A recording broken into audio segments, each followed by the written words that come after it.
Milisi perlawanan Lebanon Hizbullah merespon aksi Israel memperkuat pertahanan mereka di perbatasan utara dengan melakukan serangan terhadap barak militer IDF.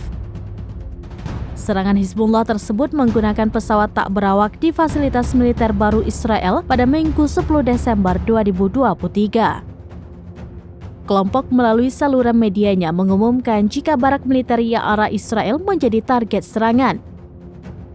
Diinformasikan fasilitas militer Israel ini merupakan markas komando terbaru yang dibentuk Israel dalam langkah mereka memperkuat pertahanan di wilayah perbatasan dengan Lebanon Selatan. Tentara Israel mengumumkan bahwa 6 tentara terluka dalam serangan pesawat tak berawak itu.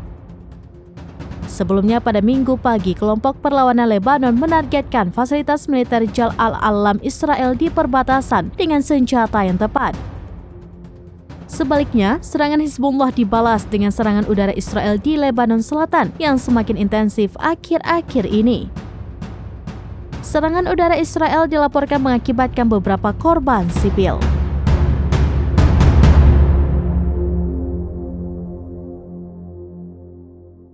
Download Tribun X sekarang, menghadirkan lokal menjadi Indonesia.